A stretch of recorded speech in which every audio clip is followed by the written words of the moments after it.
The sound came first. A long, sharp siren cut through the quiet afternoon air. It was loud. It was close. People in the parking lot slowly turned their heads. Near the center of the lot, a black Jeep sat still. The front bumper was cracked. One headlight was broken. Small pieces of plastic lay on the ground like broken glass. Next to the Jeep stood a woman in her late 40s. She was smiling. Not a normal smile. A slow, proud smile. Her arms were crossed. Her head was slightly tilted, like she was waiting for applause. This woman was Karen. And she was not worried at all. Across from her, a man stood quietly. He looked at the damage on his Jeep, then at Karen. He did not shout. He did not panic. He did not smile either. He just stood there. Karen noticed his silence and laughed. "This is what happens when you don't follow HOA rules," she said loudly, so everyone could hear. A few neighbors had already stepped outside. Some stood on balconies. Some leaned on their cars. Phones were slowly coming out. Karen loved that. Attention was her favorite thing. She looked around like she owned the place. In her mind, she did. She believed the parking lot belonged to her. She believed the rules belonged to her. She believed the man and his Jeep were the problem. What no one knew yet was this. The crash was not an accident. Karen had hit the Jeep on purpose. But she stood there like the winner. The sirens grew louder. We, oh, oh. We, oh, oh. Karen's smile grew wider. She pointed at the Jeep with one finger. "He parked wrong," she said. "I warned people about this car before." The man said nothing. Inside his mind, a thought repeated again and again. Let her talk. Karen took his silence as fear. She stepped closer, her voice sharp and confident. "You think you can park anywhere?" she said. "This is a private HOA area." She turned to the neighbors. "I told the board about these big cars," she added. "They don't belong here." Some neighbors exchanged looks. Others stayed quiet. They all felt something was wrong. Karen looked back at the man. "Now you'll learn," she said with a smirk. The sirens were very close now. Karen placed her hands on her hips. She was ready. Ready to explain. Ready to complain. Ready to win. In her mind, police meant power. And power meant her. The man finally moved. He took one slow step forward. Karen lifted her chin, waiting for him to argue. Waiting for him to beg. But he didn't. He calmly took his phone out of his pocket. That small movement made Karen pause. Just for 1 second. "What are you doing?" she asked. The man looked at his phone screen. Then he looked at Karen. "Nothing," he said quietly. Karen laughed again. "Oh, recording me now?" she said. "Go ahead. HOA loves evidence." Her laugh echoed across the lot. But the man did not raise his phone. He simply held it in his hand. The sirens stopped. 2 police cars entered the parking lot. The crowd grew bigger. Karen's smile stayed, but something changed. Her eyes moved quickly from the officers to the Jeep, then back to the man. For the first time, she felt a small twist in her stomach. But she pushed it away. She had rules. She had authority. She had control. At least, she thought she did. One officer stepped out of the car.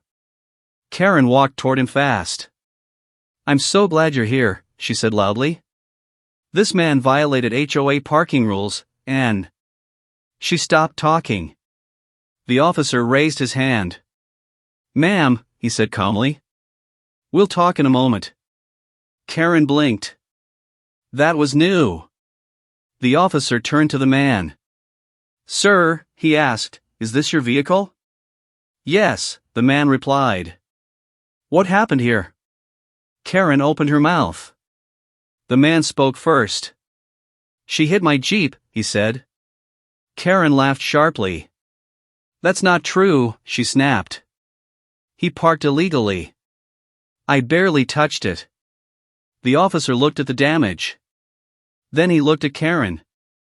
Barely, he asked. Karen's smile returned, but weaker this time. I mean, these things happen, she said. You know how it is. The officer nodded slowly. Do you have insurance information? He asked. Of course, Karen said quickly. She reached into her purse. Her hands shook slightly. The man stood calm. Silent. Watching. He looked at his Jeep one more time. Then at Karen. And then, at the officer. There's something you should see, the man said. Karen froze. The officer turned to him. What is it, sir? The man raised his phone just a little. My dash cam, he said. Karen's smirk disappeared.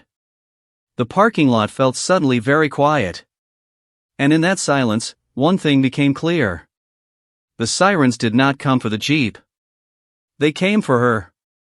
10 minutes earlier, the parking lot was quiet. Too quiet. The sun was bright, but the air felt heavy, like something bad was waiting to happen.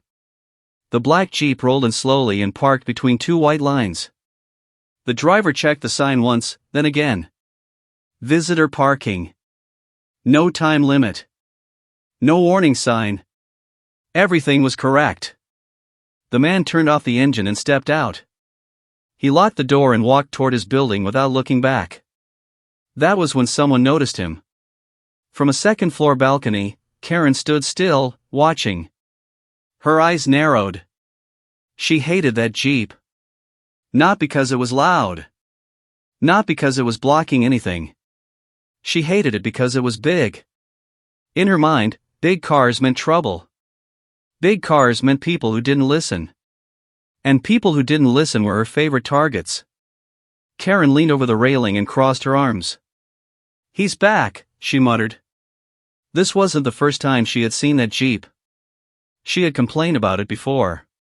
She had sent emails. Long emails. Angry emails. Emails written in all caps.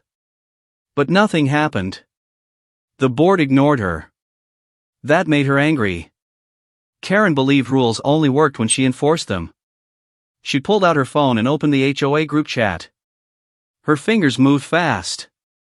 Unauthorized vehicle and visitor parking again, she typed. Same Jeep. Same problem. No replies. Karen scoffed. Typical. She looked down at the parking lot again. The Jeep sat there peacefully, doing nothing wrong. That made her even more mad.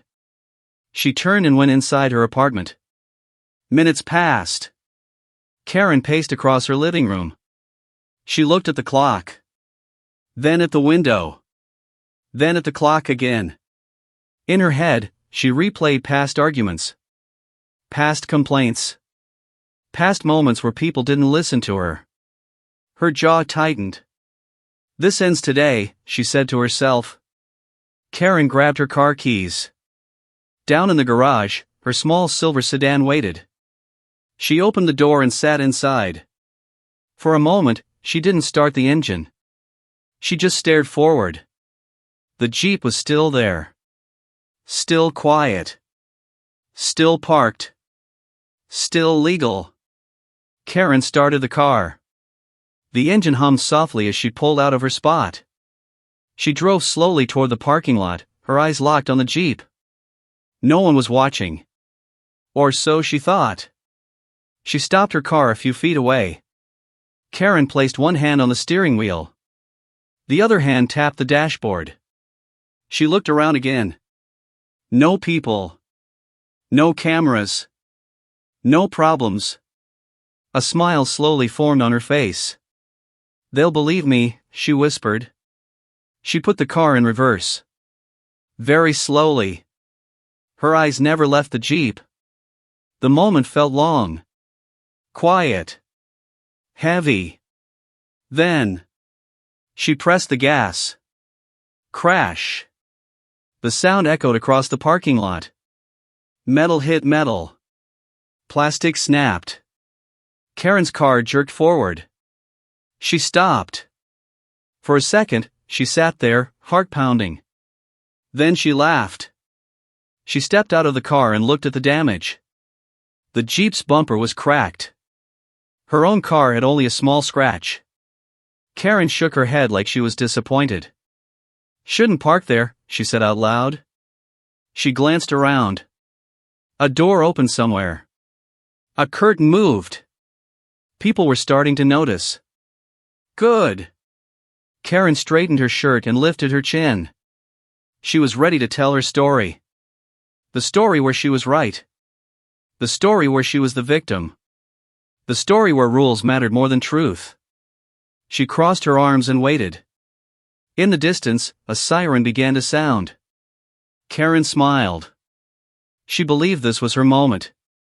She had no idea it was the beginning of the end. Karen did not plan to hit the Jeep that morning. At least, that's what she told herself. But the idea had been growing inside her for days, sitting quietly in her mind like a bad thought that refused to leave. When she stepped into her car, her hands were calm, but her heart was not. The Jeep was still there. Parked. Silent. Unmoving. To Karen, it looked disrespectful.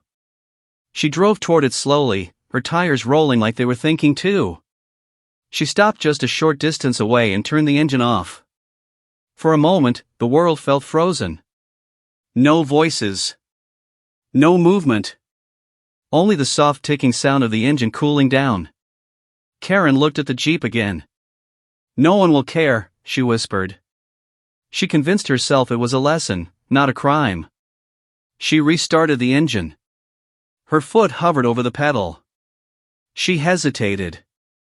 Just a little. Then she smiled. She turned the wheel slightly and shifted into reverse. The car moved back inch by inch. Then, suddenly, crash. The sound was sharp and violent. The Jeep shook. Plastic cracked. Metal screamed. Karen slammed the brake and sat there, frozen. Her breath came fast. For 1 second, fear flashed across her face.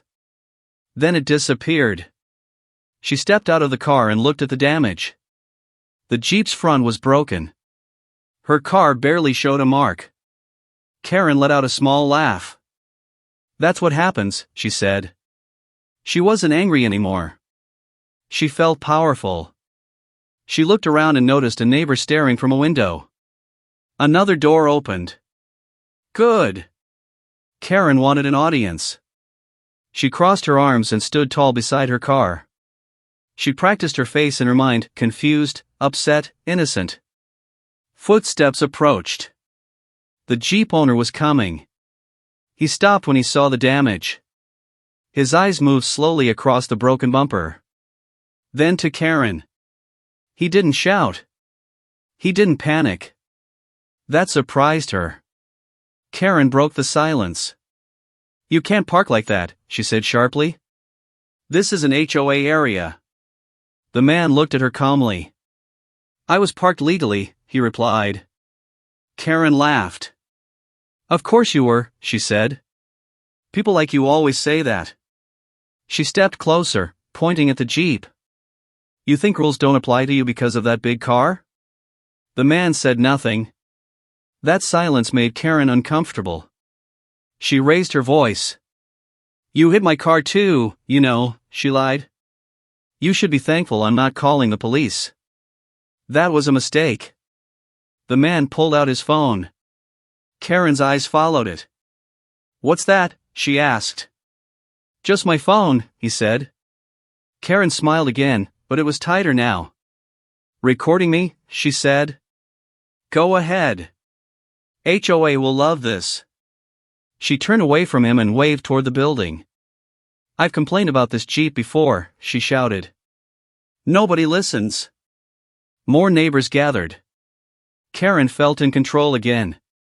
Then she heard it. A distant sound. Low. Long. A siren. Karen's smile stayed on her face, but her fingers curled slightly. The sound grew louder. She looked toward the street. Police cars were coming. Karen straightened her posture. "This is perfect," she said softly. She believed the sirens were for him. She didn't know yet. They were coming for the truth. Karen decided to take control before anyone asked questions. That was always her way. She didn't wait for the Jeep owner to speak. She didn't wait for the police either. She stepped forward, loud and confident, like she was already the winner. "This man parked illegally," she announced. "I warned people about this before." Her voice echoed across the parking lot. The Jeep owner stood still. His hands were relaxed at his sides. His face showed no anger, only patience. That made Karen angry. She pointed at the Jeep. "These big cars block views," she said. "They damage property. HOA rules are very clear." A few neighbors looked at the painted parking lines. The Jeep was inside them. Perfectly. Karen noticed their eyes. She raised her voice even more. "He nearly hit my car," she lied. "I had to stop suddenly." The man finally spoke. "That's not true," he said calmly. Karen snapped her head toward him. "Oh really?" she shouted. "So now I'm a liar?" She turned to the neighbors. "Does this look like legal parking to you?" she demanded. No one answered. The silence felt heavy. Karen hated silence. She stepped closer to the man, lowering her voice but keeping it sharp. "You people come in here and think rules don't matter," she said. "This is a community." The man looked at her. "I live here," he said simply. That shocked her. Karen blinked. "You don't look like an owner," she replied. A few people gasped quietly. Karen didn't care. She believed authority came from attitude, not truth. She folded her arms and waited for someone to back her up. No one did. Instead, a police car rolled into the lot. Then another. Karen's face lit up. She walked fast toward the officers. "Thank God you're here," she said. "This situation is out of control." One officer nodded politely. "We'll hear both sides," he said. Karen waved her hand toward the man. "He parked illegally and caused an accident," she said. "I was forced to react." The officer looked at the Jeep. Then at Karen's car. He frowned. "Ma'am," he said, "can you explain how his parked vehicle caused your moving car to hit it?" Karen paused. Just for a second. She laughed. "Well, you know how these things happen," she said. "I was distracted." The officer wrote something down. The man stayed quiet. Karen noticed that. It made her nervous. She leaned toward the officer. "I'm on the HOA board," she whispered. "We've had issues with this vehicle." The officer looked at her. "Ma'am," he said calmly, "HOA rules don't change traffic law." Karen's smile cracked. The man took one step forward. "There's something else," he said. Karen felt a cold chill. The officer turned. "Yes?" "My dashcam was recording," the man said. Karen's mouth went dry. The confidence drained from her face. For the first time that day, she understood something. Talking louder was not going to save her. What scared Karen the most was not the police. It was his calm. While she talked, shouted, and pointed fingers, the Jeep owner stayed quiet. Too quiet. Like someone who already knew the ending of the story. Karen noticed it. She noticed how he didn't rush. Didn't argue. Didn't look worried. That made her uneasy. Most people broke under pressure. They raised their voices. They defended themselves.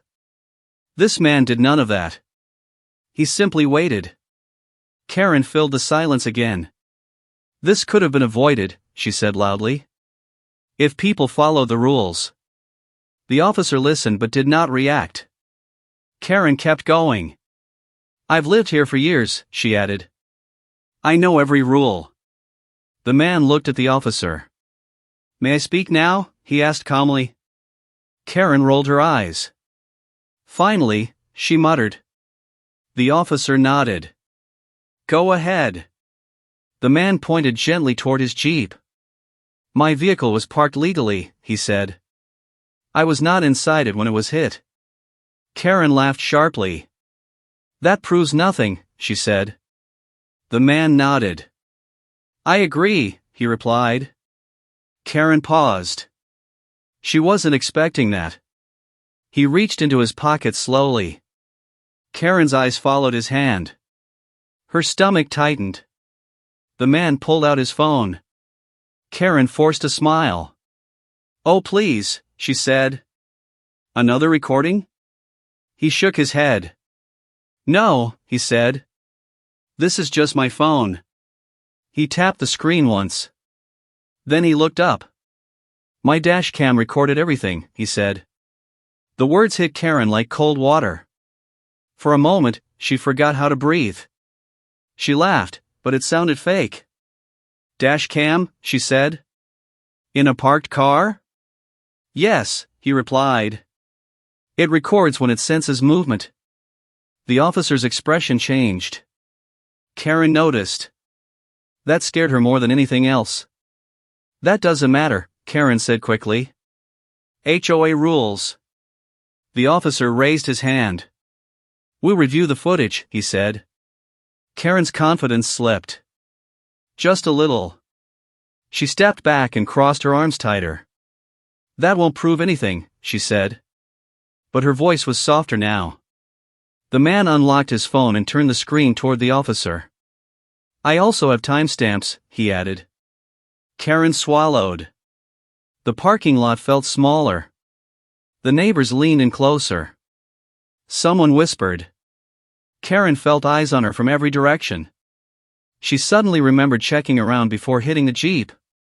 She remembered thinking no one was watching. She forgot about one thing. Cameras don't blink. The officer looked at the man. Can you show us the footage? He asked. Yes, the man replied. Karen opened her mouth. Then closed it. For the first time that day, she had nothing to say. She felt the ground shift under her feet. This was no longer about rules. This was about truth. And truth was something she could not control. The parking lot felt different now. The air was tense. Heavy. Quiet. Karen stood stiff, her arms still crossed, but her fingers were shaking. She tried to hide it by squeezing her hands together. The officer watched the screen. The man stood beside him, calm and silent. On the phone, the video played. At first, it showed nothing but a still parking lot. The jeep sat between the lines, not moving. Then Karen's silver car entered the frame. Slow. Careful. The officer leaned closer. Karen took one step back without thinking. The video showed her stopping. Waiting. Looking around. Then the moment came. The car reversed. Hard. Crash. The sound came from the phone speaker, sharp and clear. A few neighbors gasped. Karen felt her face burn. The video did not lie. It showed her opening the door. Stepping out. Smiling. Smiling. The officer paused the video. He looked at Karen. Ma'am, he said slowly, this appears to be intentional. Karen shook her head fast. No, she said. That's not what it looks like. The officer raised an eyebrow. What does it look like to you? He asked. Karen opened her mouth. Nothing came out. Her confidence was gone. She tried again. I was distracted, she said weakly. He scared me. The officer glanced at the video again. The vehicle was parked, he said. No one was inside. Karen looked around. Neighbors avoided her eyes. Some whispered. Her world felt like it was shrinking. The officer spoke again. "You understand this is considered a deliberate act," he said. Karen's voice cracked. "I didn't mean it like that." The second officer stepped forward. "Ma'am," he said, "we'll need your license and insurance." Karen handed them over with trembling hands. The man stood quietly, watching. He felt no joy. Only relief. Karen tried one last time. "I'm on the HOA board," she said. "We have rules." The first officer looked at her calmly. "This isn't an HOA matter," he said. "This is a legal one." Those words hit her harder than the crash. A siren sounded again, short and sharp. Karen flinched. The officer turned to the man. "Sir," he said, "you'll need to file a report." The man nodded. Karen realized something then. The smirk she wore earlier was gone forever. In its place was fear. Pure and simple. For the first time, she understood what it felt like to lose control. And everyone saw it. The parking lot slowly returned to normal. But nothing felt the same. Karen stood near her car, quiet now. No shouting. No pointing. No rules. Just silence. The officers finished their report. One of them handed Karen a paper. "Ma'am," he said, "you'll be receiving a citation." Karen stared at it like she didn't understand the words. "A citation?" she asked softly. "Yes," the officer replied. "For intentional property damage." Her shoulders dropped. The man watched from a short distance away. He said nothing. He didn't need to. Karen tried to speak again. "This will affect my insurance," she said. The officer nodded. "That's correct." She looked around, searching for support. No one stepped forward. The neighbors who once listened to her complaints now looked away. Some shook their heads. Some quietly returned inside. Karen felt small. Very small. The officer turned to the man. "Your insurance company will contact hers," he said. "The video makes this clear." The man nodded calmly. "Thank you," he said. Karen clenched her jaw. This was not how she imagined the day ending. She thought authority would protect her. She thought being loud would make her right. She was wrong. As the officers walked back to their cars, Karen remained frozen. The sirens turned on briefly, then faded into the distance. The man walked to his Jeep. He opened the door and sat inside. Before starting the engine, he looked in the mirror. Karen was still standing there. Alone. He started the Jeep and drove away slowly. No drama. No words. Just peace. Later that week, the story spread through the community. People talked. They remembered past complaints. Past warnings. Past threats. This time, there was proof. Karen stopped attending HOA meetings. Her emails stopped. Her voice disappeared. The parking lot stayed quiet. And every time someone parked their car, they checked the lines. Not because of fear, but because karma had already done its job. Sometimes, the loudest people learn the hardest lessons.